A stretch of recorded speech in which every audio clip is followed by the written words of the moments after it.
Hello friends, welcome back to Anuradha care channel. आजकल pregnancy को पहचानना या फिर आप प्रेग्नेंट है या नहीं ये जानना बहुत ही आसान हो गया है। जब भी आपका पीरियड मिस हो जाएगा उसके 1-2 दिन के बाद अगर आप यूरिन प्रेगनेंसी टेस्ट किट में अपना सुबह का पहला जो यूरिन आता है उसमें 2 बूंद डालेंगे तो आप आसानी से पता कर सकते हैं कि आप प्रेग्नेंट है या नहीं। लेकिन क्या आप जानते हैं कि पीरियड मिस होने से पहले भी आपको ये पता चल सकता है कि आप प्रेग्नेंट है या नहीं, यानी कि बिना टेस्ट किए भी आप जान सकते हैं कि आप प्रेग्नेंट है या नहीं। क्योंकि जब आपका प्रेगनेंसी ठहरता है यानी कि आपका गर्भ ठहरता है और आपका जो भ्रूण है या फिर बच्चा है आपका गर्भ में आरोपित होता है, उसके बाद आपके शरीर में बहुत सारे चेंजेस आते हैं और ये जो चेंजेस होते हैं ये पीरियड मिस होने के 6-7 दिन पहले ही दिखाई देना शुरू होता है। तो बिना टेस्ट किए भी आप अंदाजा लगा सकते हैं कि आप प्रेग्नेंट है या नहीं, लेकिन आपको उस सिम्टम्स या फिर साइंस को अच्छे से पहचानना होगा। तो चलिए जानते हैं कि बिना टेस्ट किए आप कैसे अंदाजा लगा सकते हैं कि आप प्रेग्नेंट है या नहीं। उनमें से पहला जो लक्षण है वो है क्रेविंग होना।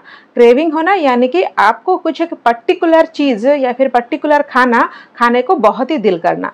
अगर आपका प्रेगनेंसी ठहर जाता है तो प्रेगनेंसी हार्मोन की वजह से आपका जो टेस्ट में चेंज आ जाता है और आपको फूड क्रेविंग होने लगता है। दूसरा जो लक्षण है वो है नौजिया या फिर वोमिटिंग जैसे लगना। जब आपका गर्भ ठहर जाता है तब क्या होता है ना, आपके शरीर में ईस्ट्रोजन और प्रोजेस्टेरोन हार्मोन का लेवल बहुत ही तेजी से बढ़ने लगता है। साथ ही साथ ह्यूमन कोरियोनिक गोनाडोट्रोपिन हार्मोन यानी कि एचसीजी हार्मोन का लेवल भी तेजी से बढ़ने लगता है। तो ये जो हार्मोन की वजह से आपको नौजियासियस लग सकता है या फिर वोमिटिंग जैसा लग सकता है। ऐसा नहीं है कि आप वोमिटिंग करना शुरू कर देंगे, लेकिन आपको ऐसा लगेगा कि आपको वोमिटिंग जैसा लग रहा है। स्पेशली मॉर्निंग के टाइम पर ब्रश करते वक्त आपको ऐसा महसूस हो सकता है। मतली आना, जी मचलना, ये सारे जो लक्षण होते हैं वो पीरियड मिस होने से पहले भी स्टार्ट हो जाते हैं। नेक्स्ट जो लक्षण है वो है कब्ज। कब्ज होने के पीछे भी प्रोजेस्टेरोन हार्मोन ही रेस्पॉन्सिबल होता है। प्रेगनेंसी ठहरने के बाद प्रोजेस्टेरोन हार्मोन का लेवल बहुत ही तेजी से बढ़ता है, क्योंकि इसको हम प्रेगनेंसी हार्मोन भी बोलते हैं। तो प्रोजेस्टेरोन हार्मोन का लेवल आपके शरीर में बढ़ने के वजह से ये आपके डाइजेस्टिव प्रोसेस को यानी कि पाचन प्रक्रिया को स्लो कर देता है। तो इसके वजह से आपका जो डाइजेशन है यानी कि जो पाचन का प्रक्रिया है वो स्लो हो जाता है और आपको कब्ज, गैस ये सब समस्या होने लगता है। नेक्स्ट जो लक्षण है वो है तापमान में वृद्धि। जब आपका ओवुलेशन होता है तब हार्मोन के चेंजेस के वजह से आपका शरीर में तापमान 1-2 डिग्री बढ़ जाता है, लेकिन ओवुलेशन के बाद ये तापमान धीरे धीरे कम होने लगता है।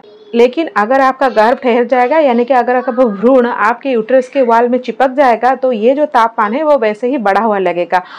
बहुत सारे महिलाएं कंसीव करने के बाद पीरियड मिस होने से पहले हमेशा ये कंप्लेन करती है कि उनको बुखार है, लेकिन एक्चुअली में ये बुखार नहीं होता है, ये प्रेगनेंसी ठहरने का एक लक्षण होता है। नेक्स्ट जो लक्षण है वो है बार बार पेशाब करने को जी करना। जब आपका गर्भ ठहर जाता है तो क्या होता है ना, आपका शरीर वो नए भ्रूण को सपोर्ट करने के लिए और उसको ग्रोथ में मदद कर बहुत तेजी से काम करता है। तो इसीलिए आपके शरीर में ब्लड फ्लो भी बहुत तेजी से बढ़ने लगता है। तो जब ब्लड फ्लो बहुत तेजी से बढ़ने लगता है तो ये आपके किडनी पर भी प्रेशर डालता है और थोड़े थोड़े टाइम के बाद आपका जो यूरिनरी ब्लैडर है वो भी फुल हो जाता है और आपको हमेशा पेशाब करने का दिल करता है। आप चाहे कम पानी पिए या फिर ज्यादा पानी पिए, आपको हर आधे घंटे में पेशाब करने को दिल करता है। नेक्स्ट जो है वो है आपके ब्रेस्ट में चेंजेस। ये एक बहुत ही प्रोमिनेंट साइन होता है जब आपका प्रेगनेंसी ठहर जाता है। प्रेगनेंसी ठहरने के बाद प्रोजेस्टेरोन हार्मोन आपके ब्रेस्ट को तैयार करता है ब्रेस्ट फीडिंग। तो इसीलिए आपका ब्रेस्ट के साइज में चेंजेस आता है, आपका ब्रेस्ट बहुत ही संवेदनशील हो जाता है, उसमें दर्द होने लगता है, वो फूला फूला हुआ लगेगा। स्पेशली निपल के एरिया में आपको तमाम चेंजेस देखने को मिलेगा। आपका जो निपल का एरिया है वो गाढ़ी होने लगेगी, चौड़ा होने लगेगी, निपल आगे उभर के दिखने लगेगा और उसमें जो छोटे छोटे नसें हैं वो भी दिखने लगेंगे, छोटे छोटे ऑयल ग्लैंड्स है वो भी दिखने लगेंगे। ये एक बहुत ही प्रोमिनेंट साइन होता है प्रेगनेंसी ठहरने का। कुछ महिलाओं को पीरियड से पहले भी ब्रेस्ट में दर्द होता है या फिर उनका ब्रेस्ट सेंसिटिव होता है, लेकिन उनका निपल में कोई चेंजेस नहीं आता। लेकिन अगर गर्भ ठहरता है तो निपल में ज्यादा चेंजेस देखने को मिलता है।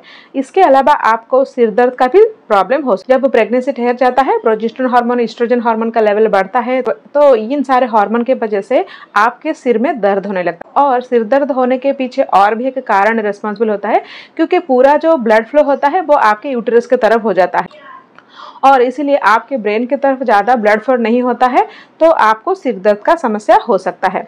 नेक्स्ट है, आपको बहुत ही ज़्यादा थकावट या फिर फैटिग लग सकता है। जब आपका गर्भ ठहर जाता है तो आपका शरीर बहुत तेज़ी से काम करता है, आपका जो ग्लूकोज यानी कि जो कार्बोहाइड्रेट का इंटेक वो भी बहुत ही बढ़ जाता है, आपका एनर्जी का और ऊर्जा का जो खपत है वो भी बहुत तेज़ी से बढ़ जाता है। इसीलिए आपको बहुत ही ज़्यादा थकावट लग सकता है, कुछ काम किए बिना ही आपको बहुत ही थकावट लगेगा। तो अगर ये सारे साइंस आपको पीरियड मिस होने से पहले 4-5 दिन पहले या फिर 6-7 दिन पहले नज़र आ रहा है, तो इसका मतलब ये है कि आप प्रेग्नेंट हो चुके हैं या फिर आपका 90% चांस है कि आपका प्रेगनेंसी ठहर गया है। इसको कंफर्म करने के लिए आप जस्ट पीरियड मिस होने का इंतजार कीजिए। पीरियड मिस होने के 1-2 दिन के बाद आप तुरंत ही है कि यूरिन प्रेगनेंसी टेस्ट कर लीजिएगा। यूरिन प्रेगनेंसी टेस्ट किट हमेशा ही एक फ्रेश किट से कीजिएगा और सुबह का पहला यूरिन लेकर ही कीजिएगा। अगर उस प्रेगनेंसी टेस्ट किट में आपको 2 पिंक लाइन नज़र आएगा तो इसका मतलब ये है कि आपका प्रेगनेंसी रह चुका है। लेकिन अगर उसमें 1 पिंक लाइन आएगा तो इसका मतलब ये है कि आप प्रेग्नेंट नहीं है। लेकिन अगर 1 पिंक लाइन और एक धुंधला सा पिंक लाइन या फिर फेडेड पिंक लाइन आएगा तो 4-5 दिन के बाद दोबारा वो टेस्ट रिपीट कीजिए, यानी कि और एक बार प्रेगनेंसी टेस्ट कीजिए। अगर उस टाइम पर 2 पिंक लाइन आएगा तो इसका मतलब ये है कि आप प्रेग्नेंट हो चुके हैं। मैं उम्मीद करती हूँ कि ये वीडियो आपके लिए हेल्पफुल रहा होगा। अगर ये वीडियो आपको अच्छा लगा तो लाइक जरूर कीजिएगा और साथ ही साथ दूसरों के साथ भी शेयर कीजिए।